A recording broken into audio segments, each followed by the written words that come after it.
எம்பெருமானின் பிரபந்துகளே, சுதர்சன வித்மகே ஹேத்திராஜாய தீமகே தன்ன சக்கர பிரச்சோதயாத். பரதனாக வாழ்ந்த சக்கரத்தாழ்வார் திரேதாயுகத்தில் ராமாவதாரத்தின் போது சக்கரத்தாழ்வாரே பரதனாக அவதாரம் எடுத்தார். அவரையும் பரதாழ்வார் என்றே அழைக்கின்றோம். இறைவன் எதை தந்தாலும் அது நல்லதுக்கே என்று ஏற்றுக்கொள்ளும் மனப்பக்குவம் பரதனிடம் இருந்தது. ஒரு மாவீரனாக அடையாளம் அது. ராமன் மேல் அசைக்க முடியாத பக்தியும் நம்பிக்கையும் கொண்டிருந்தான் பரதன். ஆனால் ராமனே சொன்னால் கூட அறம் என்று அவன் நினைத்ததை பரதன் ஒருபோதும் விலக நினைக்கவில்லை. ராம பக்தியும் மிஞ்சி நிற்கிறது அவனின் அறத்தின் மேல் கொண்ட பிடிப்பு. அரசு வேண்டாம், தாய் கூட வேண்டாம், இந்த இடத்தில் ராமன் ஒன்றே பிரதானம் என்று நினைக்கிறான்.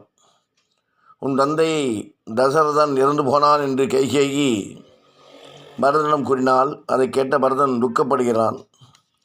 தான் பெற்ற வரங்களினால் தசரதன் இறக்கவும் ராமன் காடு போக நேர்ந்ததையும் கைகேயி சொல்ல கேட்ட பரதன் அவரை பலவாறாக வெய்து திருக்கிறான், அழுது புலம்புகிறான்.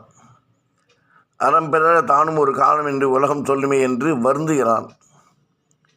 பரதன் அண்ணனிடம் நீங்கள் வந்து முடிசூட்டி ஆட்சி புரிய வேண்டும் என்று மன்றாடி கேட்கிறான்.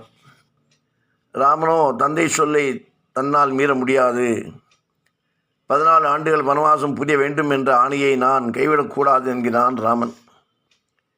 14 ஆண்டுகள் 14 நாட்கள் கழித்துவிட்டு அரசாட்சியை எடுத்துக்கொள்கிறேன், நீ அயோத்திக்கு போய் கடமையை செய் என்கிறான். தேவர்கள் அசரீதாக ராமர் வனவாசம் புரிதல் வேண்டும் என்று கூறுகிறார்கள். திரும்பி வர 14 ஆண்டுகளுக்கு மேல் ஒரு நொடி அதிகமானாலும் உயிர் தியாகம் செய்வேன் என்று பரதன் சொல்கிறான். கொள்கைக்கு முன் உயிரை துச்சமென கருதுகிறான் மாவீரன் பரதன். எம்பெருமானுடைய வாதுகைகளை பெற்றுக்கொண்டு பலமுறை ராமனை தொழுது அழுது புறப்படுகிறான் பரதன். அயோத்திக்கே செல்லாமல் அருகில் நந்தி கிராமத்தில் மணிமண்டபம் அமைத்து ராமனுடைய பாதைகளை வைத்து அப்பாதைகளுக்கு முடிசூட்டி வழிபட ஆரம்பிக்கிறான் பரதன். தென் திசையன்றி வேறு திசையை நோக்காமல் பொறி புலன்களை அவித்து உப்பில்லாத கஞ்சியை பருகி ராமனின் பாதைகளுக்கு தினம் தினம் 1000 மந்திரங்களால் அர்ச்சனை புரிந்து இடையறாது ராமபக்தியுடன் தவநெறியில் இருந்தான் பரதன். இலங்கை வேந்தன் ராவணனை வதம் செய்த பின்னர் ராமபிரான் சீதாதேவியுடன் அயோத்திக்கு புஷ்ப விமானத்தில் திரும்பிக் கொண்டிருந்தனர். அப்போது வழியில் பரத்வாஜ் முனிவர் ஆசிரமத்தில் முன்பே வாக்கு கொடுத்திருந்தபடியால் அனைவரும் தங்கினார்கள்.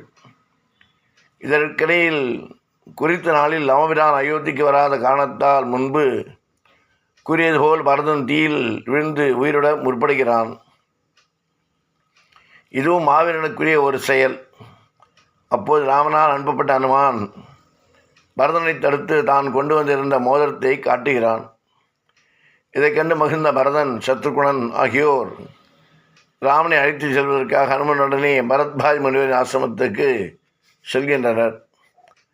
ராமனை உயர்த்தி காட்ட வந்த பல பாத்திரங்களுள் பரதன் மிகவும் முக்கிய பங்கை வகிக்கிறான். இலக்குவன் ராமன் கூடவே இருக்கும் பேச்சினை பெற்றான். ஆனால் பரதனோ அவப்பெயரையும் சுமந்து ராமனையும் பிரிந்து 14 ஆண்டுகள் தன் வாழ்க்கையை வாழ்ந்தான். அவனின் ஒவ்வொரு செயலும் ராமனை பெருமைப்படுத்துவதாகவே அமைந்தது. ராமன் பட்டாபிஷேகம் பின்னொரு நாளில் தான் வந்தது. ஆனால் அதற்கு முன்பே ராமனின் திருவடிகளை தொட்ட பாதுகைக்கு அளப்பரிய பெருமை சேரும்படி பாதுகாப்பட்டாபிஷேகத்தை நிகழ்த்தினான் பரதன். சக்கரத்தாழ்வாராகிய வரதாழ்வாரின் புகழ் ராமன் புகழ் இருக்கும் காலம் வரை இதனால் இருக்கும் என்பதில் சிறிதும் ஐயமில்லை. எல்லாத்துமே காரணமில்லாத காரியமோ காரியமில்லாத காரணமோ தெய்வத்தில் கிடையாது என்பதற்கு இது ஒரு சாட்சியான ஒரு நிகழ்வு. ராமாயணத்தில் நடந்ததை நமக்கு தெரியாததை புலப்படுத்தி தெரியப்படுத்தி சொல்ல கேட்டு நாமும் மகிழ்ந்து நாடும் பலமாக வாழ, நாமும் நோயில்லாமல் பயமில்லாமல் வாழ ராமச்சந்திரமூர்த்தியை பிரார்த்தித்து ஆசீர்வாதம். ராமானுஜன் திவ்ய திருவடிகளே சரணம்.